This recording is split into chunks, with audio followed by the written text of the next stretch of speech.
anh ơi ngầu mòn sật cái châu phồng châu cam châu ấy này đó là chiết đó co này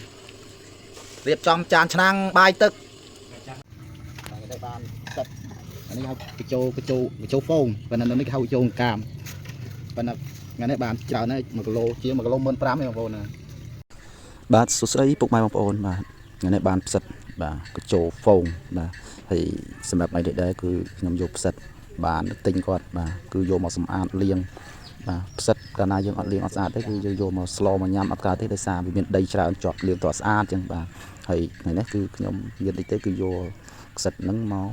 បាទស្ងោរហើយដំបូងស្ងោរហ្នឹងគឺអត់មានបាក់ដាក់ច្រើនទេបងប្អូនដំទឹកខ្ទឹមដាក់ចូលហើយស្ងោរជាមួយសាច់មាន់បងប្អូនសាច់មាន់បាទមានមាន់មួយចំហៀងបាទតែសល់ក៏បានផ្សិតនឹងមានត្រូវដាក់មកហើយការផ្សំគ្រឿងក៏អត់ច្រើនដែរមានតែអំបិលចេងស្ករហើយម្រេចបាទយើងអត់មានផ្សំឲ្យច្រើនហើយដាក់សាច់នឹងឲ្យវារៀងចាប់ដើមឆ្អិនហ្នឹងយើងដាក់ផ្សិតចូល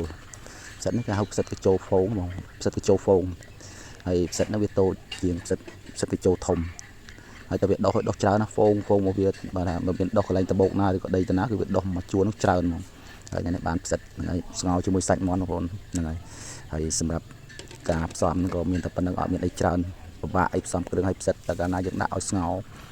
វាអត់ភ័យរឿងរលួយរឿងអីយើងស្ងោរកាន់តែយូរកាន់តែមានជាតិដែររឿងផ្សិតហ្នឹងហើយអាហ្នឹងយើងស្ងោរមិនមែនតែសាច់មាន់ទេបងប្អូនសាច់ជ្រូកក៏បានអីក៏បានស្អីតាមដែលយើងចិនមកចូលចិត្តសាច់ត្រីក៏បានឥឡូវចាប់ដើមចិនហើយបងប្អូនដល់ស្ងោរមាន់ជាមួយផ្សិតចូលដល់ហើយ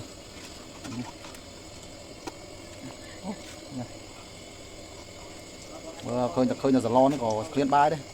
ផ្សិតកញ្ចោយើងក្នុងទឹកតិចទៀតមកដាក់ទឹកឲ្យស្មើទឹកស្មើកាទៀតបងប្អូនអើយមកចូលរួមជាមួយខ្ញុំបាទទាំងអស់គ្នាស្ងប់ផ្សិតកញ្ចោជាមួយសាច់មាន់